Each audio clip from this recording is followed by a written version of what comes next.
Assalamu alaikum friends, welcome to my channel BS English. So first of all subscribe the channel and press the bell icon ताकि मेरी हर video आपको मिलती रहे। Thank you. और अब चलते हैं वीडियो की जानिब। अस्सलाम वालेकुम, आप देख रहे हैं मेरा यूट्यूब चैनल BS इंग्लिश। और आज जिस टॉपिक के बारे में हमने डिस्कस करना है वो है प्यूरिटन एज। प्यूरिटन एज पे पहले भी मैंने 2 वीडियोस बना रखी हैं। इनकी जैकोबियन पीरियड और कैरोलिन पीरियड पे मैंने वीडियोस बना रखी हैं। अगर आपको वो समझ नहीं आया तो वो जाकर मेरे डिस्क्रिप्शन में लिंक है, जाकर वीडियोस वो देख लें। तो प्यूरिटन एज का आज ओवरव्यू लेना है। और प्यूरिटन एज 1600 AD से स्टार्ट हुई थी और वो 1660 AD तक चली थी। इसको एज ऑफ मिल्टन भी कहा जाता है। प्यूरिटन एज को एज ऑफ मिल्टन इसलिए कहा जाता है क्योंकि इस एज में जो सबसे फेमस वर्क था, जो सबसे ज़्यादा अच्छे वर्क्स थे, वो जॉन मिल्टन ही ने लिखे थे। और उनकी एक बुक है पैराडाइज लॉस्ट, और भी उनके वर्क्स हैं, बड़े फेमस हैं। प्यूरिटन एज के 2 पीरियड्स हैं, जैकोबियन पीरियड और कैरोलिन पीरियड। जो जैकोबियन पीरियड था वो किंग जेम्स के किंग बनने से स्टार्ट हुआ था, जो कि पहले स्कॉटलैंड के किंग थे। वो क्वीन एलिजाबेथ की डेथ के बाद किंग बने थे। और दूसरा जो कैरोलिन पीरियड है वो जेम्स वन के बाद जो उनके बेटे थे चार्ल्स वन, वो उन्होंने तख्त संभाला था। वो 1625 से लेकर 1649 तक किंग रहे थे और उन्होंने सिविल वार भी स्टार्ट की थी। आज हमने जो स्पेशली डिस्कशन करनी है वो प्यूरिटन्स पे करनी है।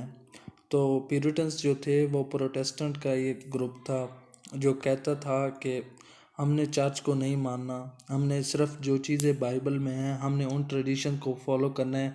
और जो रोमन कैथोलिक चर्च थे उनको तमाम क्रिश्चियन अपनी ज़िंदगी से निकाल दें, ये कहते थे। वो कहते थे कि जो बाइबल में लिखा हुआ है वो वही आपने अमल करना है और उसी पे आपने कायम रहना है। वो कहते थे कि एलिजाबेथ के दौर में और जो जैकोबियन दौर था उसमें जो चर्च को अहमियत हासिल हुई है, जो चर्च के पोप जो चाहे मर्जी करवा लेते थे, सारा राज उन्हीं के हाथों में था। तो वो कहते थे कि ऐसा नहीं होना चाहिए, तमाम राज जो है बादशाहों के पास होना चाहिए।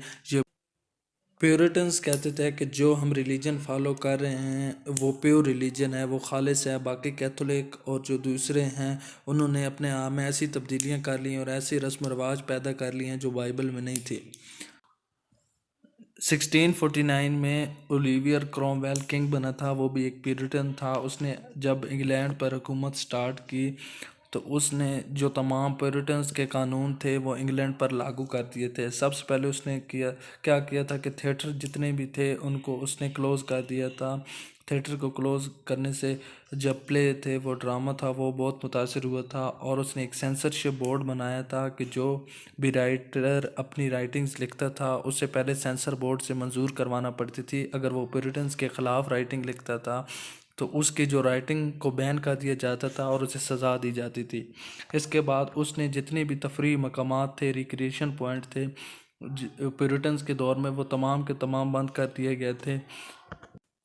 जो ओलिवियर क्रोमवेल थे उनकी 1658 AD में डेथ हो गई थी और उसके बाद जो प्यूरिटन्स थे उनकी हुकूमत ख़त्म हो गई थी।